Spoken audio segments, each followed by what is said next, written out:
नमस्कार शेतकरी मित्रांनो. शेतकऱ्यांचा मित्र या यूट्यूब चॅनेलवर आपले स्वागत आहे. आजच्या व्हिडिओचा मुद्दा आहे सोयाबीनचे भाव वाढणार का? सर्वात महत्त्वाच्या पिकांपैकी एक असलेल्या सोयाबीनच्या दरांबद्दल सविस्तर माहिती घेणार आहोत. सध्या सोयाबीनचे भाव वाढतील की नाही? वाढले तर त्याची कारणं काय असतील? आणि राष्ट्रीय स्तरावर सोयाबीनची मागणी नेमकी कशी आहे याबद्दल जाणून घेऊया.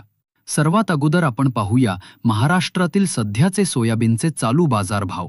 महाराष्ट्रातील सोयाबीन बाजारभावांबद्दल बोलायचं झाल्यास सध्या राज्यातील वेगवेगळ्या बाजार समित्यांमध्ये दर खालीलप्रमाणे दिसत आहेत. सध्याचा सरासरी दर अंदाजे 3,800 ते 4,500 रुपये प्रति क्विंटल.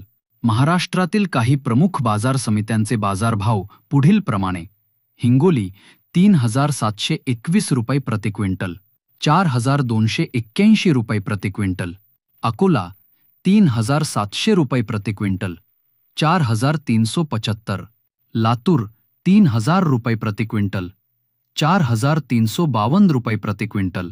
परभणी 3,800 रुपये प्रति क्विंटल, 4,200 रुपये प्रति क्विंटल. यवतमाळ 3,700 प्रति क्विंटल, रुपये 4,575.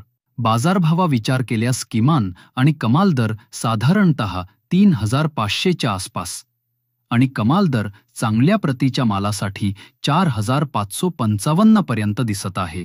आता आपण पाहूया सोयाबीनचे भाव वाढण्याची कमी होण्याची कारणे. आता सर्वात महत्त्वाचा प्रश्न, सोयाबीनचे भाव वाढतील की कमी होतील? या प्रश्नाचं उत्तर अनेक गोष्टींवर अवलंबून आहे. 1. उत्पादन आणि पुरवठा. सोपा SOPA च्या अंदाजानुसार यावर्षी सोयाबीनचे उत्पादन कमी होण्याची शक्यता आहे. मागच्या वर्षीच्या तुलनेत यंदा उत्पादन कमी झाल्यास भावांना आधार मिळू शकतो. जर बाजारात आवक, पुरवठा कमी राहिली आणि मागणी तशीच राहिली तर दर वाढतील. दुसऱ्या, आंतरराष्ट्रीय बाजाराहा. जागतिक बाजारात सोयाबीन आणि सोया तेलाचे दर कसे आहेत याचा थेट परिणाम भारतीय बाजारावर होतो. आंतरराष्ट्रीय दर वाढल्यास देशांतर्गत बाजारातही तेजी दिसून येते. 3. आयात शुल्क. सरकार जर खाद्यतेलावरील आयात शुल्क वाढवते तर देशातील सोयाबीनचे भाव वाढण्यास मदत होते. 4. सोया मिलची मागणी.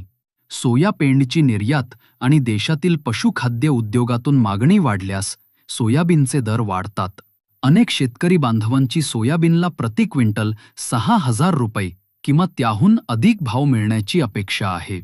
सारांश करायचा झाल्यास उत्पादन कमी होण्याचा अंदाज आणि सोया पेंडची संभाव्य मागणी सोयाबीनच्या दराला आधार देऊ शकते. मात्र आंतरराष्ट्रीय बाजार आणि सरकारी धोरणे यावरही लक्ष ठेवावे लागेल. घाई न करता चांगल्या भावाची वाट पाहणे फायदेशीर ठरू शकते. तुम्ही तुमचा माल विक्रीसाठी काढण्यापूर्वी तुमच्या जवळच्या बाजार समितीमधील आजचे दर नक्की तपासा. हा व्हिडिओ आवडला असल्यास लाईक करा, इतर शेतकरी बांधवांना शेअर करा आणि आपल्या चॅनलला सबस्क्राईब करायला विसरू नका. धन्यवाद.